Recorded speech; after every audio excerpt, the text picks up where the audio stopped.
మనం ఇన్ని రోజులు కాఫీలు, టీలు పొద్దున్నే లేస్తూనే అసలు డేని ఎట్లా స్టార్ట్ చేయాలా అనేది పెద్ద కన్‌ఫ్యూజన్‌లో ఉన్నాం. యాక్చువల్‌గా మన డే స్టార్ట్ అయ్యేది లోకల్‌గా ఉండే హెర్బ్స్‌తో స్టార్ట్ అయింది. 4, 5 రకాల జీలకర్ర, మిరియాలు, ఈ కషాయాలు, తులసి కషాయము, పారిజాతం కషాయము, మన చుట్టుపక్కల మందార పూలతో కషాయము, గోంగూర పూలతో మంచి కషాయం పెట్టించారు మా ఫ్రెండ్ ఈరోజు.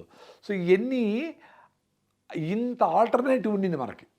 వాటి వలన ఏ సీజన్‌లో వచ్చే పూలు, వాటిలో ఉండే యాంటీ ఆక్సిడెంట్సు, న్యూట్రిషను, మినరల్సు ఇవన్నీ బాడీకి వచ్చేటివి.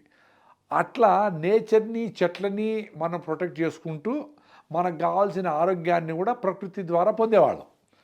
అలాంటిది ఇప్పుడు మనకి కాఫీలు, టీలు వచ్చి డామినేట్ చేసి, వేల ఎకరాల్లో న్యాచురల్ రెయిన్ ఫారెస్ట్‌ని మన వెస్టర్న్ ఘాట్స్‌లో ఉండే అడవులన్నిటిని నరికేసి, వాటన్నిటిని కాఫీ, టీ తోటలుగా మార్చి, వాటికన్నిటికి హెలికాప్టర్‌లో కెమికల్స్ అన్నీ స్ప్రే చేసి, అవన్నీ చెరువుల్లో, బావుల్లో, బోరుల్లో చేపలకు పోయి, చేపల నుంచి మనుషులకొచ్చి తల్లిపాలు కూడా పొల్యూట్ అయిపోయిన లెవెల్‌కి వచ్చిన దాని నుంచి బయటపడేదానికి మనము పొట్ట నొప్పి వస్తే ఏం కషాయం తాగాల, కొత్తిమీర కషాయం లంగ్స్ని ఎట్లా క్లీన్సప్ చేస్తుంది, పసుపు కషాయం తాగితే దాంట్లో ఉండే కుర్కుమిన్ యాంటీ క్యాన్సర్గా ఎట్లా పనిచేస్తుంది, ఇట్లా ప్రతి ఒక్కదానికి ఒక రీజన్ ఉండింది. ఈ ఈ నాలెడ్జ్‌నంతా మన ట్రెడిషనల్ నాలెడ్జ్.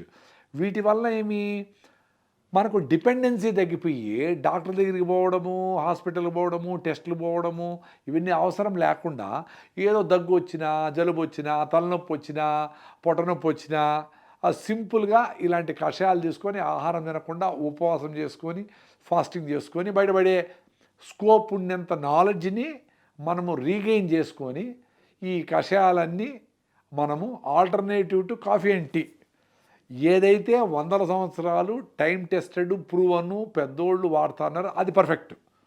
మనం ఇప్పుడు వాడుతూ ఉండే టీ వలన వచ్చే టెంపరరీ కిక్ బ్రెయిన్లో దానికి వచ్చే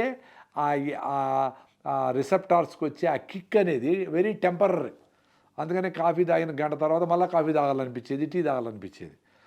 అట్లా ఎప్పుడైతే మనసు లాగేయకుండా ఉంటుందో కషాయాలు ఆ పని చేయవు. నువ్వు పసుపు కషాయము 2 రోజులు తాకపోయినా నీ మైండ్ ఏం అడగదు తాగమని.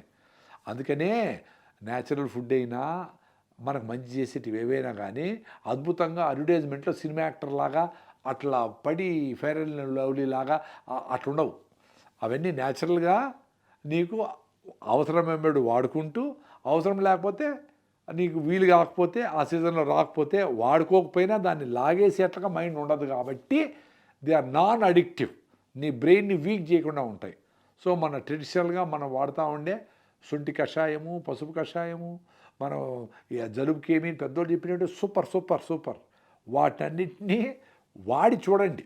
బుర్రలు బాగా పనిచేస్తాయి, మీ ఆరోగ్యం బాగుపడుతుంది, నేచర్ దగ్గర ఉంటారు, తల్లిలాగా ప్రకృతి మీకు ఏ రకంగా జీవించాలనే అద్భుతమైన ఆ ట్రెషర్ని మీ పెద్దోళ్ళ ద్వారా మీకు ట్రాన్స్ఫర్ చేస్తుంది.